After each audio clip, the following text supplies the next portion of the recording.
தமிழக அரசியல் களத்தில் கொங்கு மண்டலம் என்பது எப்போதும் அதிகார மையத்தின் துருப்பு சீட்டாகவே இருந்து வருகிறது.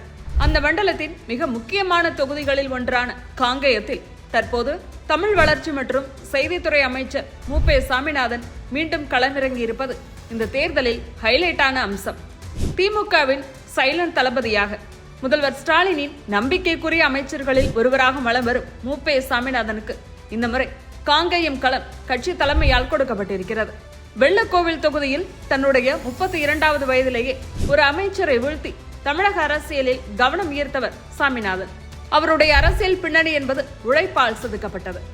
1996 வெள்ளக்கோவில் தொகுதியில் அறிமுகமாகி அன்று அமைச்சராக இருந்த துரை ராமசாமியை தோற்கடித்து தன்னுடைய முத்திரையை பதித்தார். அதன் பிறகு 2001, 2006 என தொடர்ச்சியாக 3 முறை வெற்றி பெற்று அந்த பகுதியை திமுகவின் கோட்டையாக மாற்றியவர். மு.பே. சாமிநாதன் என்பதை விட வெள்ளக்கோவில் சாமிநாதன் என்பதே அவருடைய அடையாளமாகி போனது. மறைந்த முன்னாள் முதலமைச்சர் கருணாநிதியின் அமைச்சரவையில் நெடுஞ்சாலைத்துறை அமைச்சராக இருந்தபோது கொங்கு மண்டலத்தின் உள்கட்டமைப்பு பணிகளில் சாமிநாதன் காட்டிய வேகம் இப்போதும் பேசப்படுகிறது. தொகுதி மறுசீரமைப்பிற்கு பிறகு வெள்ளக்கோவில் தொகுதி நீக்கப்பட்ட போது 2011, 2016 ஆண்டு தேர்தல்களில் சந்தித்த தோல்விகள் இவரை சற்றே முடக்கி போட்டாலும் 2021 காங்கேயத்தில் மீண்டும் வென்று அமைச்சரானார். ஆனால் இந்த முறை அமைச்சராக இருந்து கொண்டு அவர் சந்திக்கும் தேர்தல் அவருடைய 5 ஆண்டு கால சாதனைகளுக்கு கிடைக்கும் ஒரு மதிப்பீடாகவே பார்க்கப்படுகிறது. காங்கேயம் தொகுதி என்பது அது கொங்கு மண்டலத்தின் தவிர்க்க முடியாத ஒரு மைய புள்ளி. இங்கு மு.பே. சாமிநாதன் கடந்த 5 ஆண்டுகளில் தனக்கென ஒரு நன்மதிப்பை மக்களிடையே உருவாக்கி வைத்திருக்கிறார். அவருடைய பலமே அவருடைய எளிமைதான் என்கின்றனர் காங்கேயம் தொகுதி மக்கள். அமைச்சராக இருந்தாலும் பெரிய வெளிப்பகட்டு எதுவுமின்றி ஒரு சாதாரண தொண்டனை போல தொகுதிக்குள் வலம் வருவதும் யாருடைய பரிந்துரையுமின்றி யாராலும் சந்திக்கக்கூடிய ஒரு அமைச்சராக இருப்பதும் இவருக்கு மிகப்பெரிய பாசிட்டிவ் பிம்பத்தை உருவாக்கி இருக்கிறது. குறிப்பாக காங்கேயம் அரசு தலைமை மருத்துவமனையை தரம் உயர்த்தியது, கிராமப்புறங்களில் புதிய சாலைகள் மற்றும் குடிநீர் திட்டங்களை கொண்டு வந்தது இவருக்கு மக்கள் மத்தியில் நற்பெயரை பெற்றுக் கொடுத்துள்ளது. அமைச்சர் நம்ம ஆளு என்கிற உணர்வு தொகுதி மக்களிடையே ஆழமாக பதிந்துள்ளது. வீரன் பொல்லான் போன்ற கொங்கு மன்னனின் வீரர்களுக்கு மணிமண்டபங்கள் அமைப்பதிலும் அவர்களின் தியாகத்தை போற்றுவதிலும் அவர் காட்டிய முனைப்பு கொங்கு மண்டலத்தின் பண்பாட்டு அடையாளத்தை உலகிற்கு பறைசாற்றியிருக்கிறது.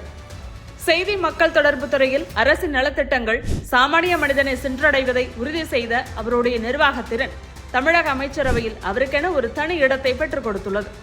காங்கேயம் தொகுதியில் வறுமை கோட்டிற்கு கீழ் உள்ள குடும்பங்களின் பிள்ளைகளுக்கு கல்வி மற்றும் வேலை வாய்ப்பு கிடைப்பதை உறுதி செய்ய அவர் தன்னுடைய தனிப்பட்ட முயற்சியால் திறன் மேம்பாட்டு மையங்களை அவர் உருவாக்கி வருவதாக தொகுதி மக்கள் பெருமையுடன் குறிப்பிடுகிறார்கள்.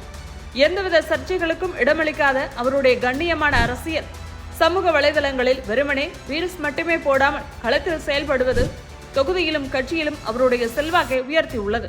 தொகுதி மக்கள் மத்தியில் இத்தகைய செல்வாக்குடன் வலம் வரும் சாமிநாதனை வீழ்த்த அதிமுக சார்பில் களமிறக்கப்பட்டிருப்பவர் NSN நடராஜ்.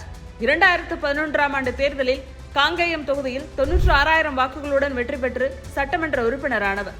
அதிமுக ஆட்சி காலத்தில் காங்கேயம் தொகுதியில் நடந்த பல நலத்திட்ட பணிகளில் நடராஜின் பங்கு மிக முக்கியமானது. சாமிநாதனுக்கு இந்த முறை இருக்கும் மிகப்பெரிய சவால் PAP பாசன திட்டம் மற்றும் கால்வாய் தூர்வாரும் பணிகளில் நிலவும் சுணக்கம்தான்.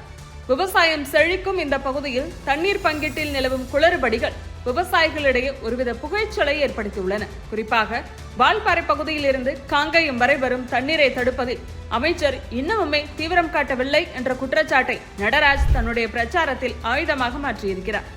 திமுக கூட்டணியின் பலம் மற்றும் மகளிர் உரிமை தொகை திட்டம் சாமிநாதனுக்கு ஒரு கேடயமாக இருந்தாலும் அதிமுகவின் நடராஜ் தனது சமூக ரீதியான வாக்கு வங்கியை மிக கச்சிதமாக ஒருங்கிணைத்து வருகிறார்.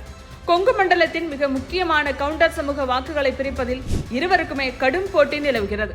அமைச்சருக்கு எதிராக தொகுதியில் நிலவும் சில சிறிய அதிருப்திகளை அறுவடை செய்ய நடராஜ் முனைப்புடன் செயல்பட்டு வருகிறார். இளைஞர்கள் மற்றும் முதல் முறை வாக்காளர்கள் மத்தியில் மாற்றத்திற்கான எண்ணம் உருவானால் அது ஆளுங்கட்சிக்கு எதிராக அமைந்து நடராஜிற்கு சாதகமாக மாறக்கூடும்.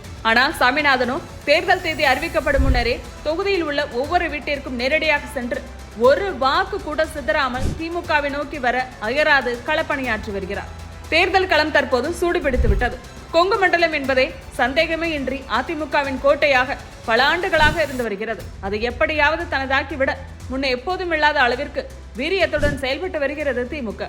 காங்கேயம் தொகுதியில் நடப்பது சாமிநாதன் நடராஜ் இடையிலான மோதல் மட்டுமல்ல, அது திமுகவின் திராவிட மாடல் அரசுக்கும் அதிமுகவின் கொங்கு கோட்டைக்கும் இடையிலான பல பரீட்சை. 2006 சட்டமன்ற தேர்தல் முடிவுகள் வரும்போது அமைச்சராக சாதித்த சாமிநாதன் தன்னுடைய அரசியல் கோட்டையை தக்க வைத்துக் கொள்வாரா அல்லது காலம் நடராஜுக்கு வாய்ப்பை வழங்குமா? ஏப்ரல் 23 நடக்கும் இந்த தேர்தல் கொங்கு மண்டல அரசியலில் மிகப்பெரிய திருப்புமுனையாக அமைய போகிறது.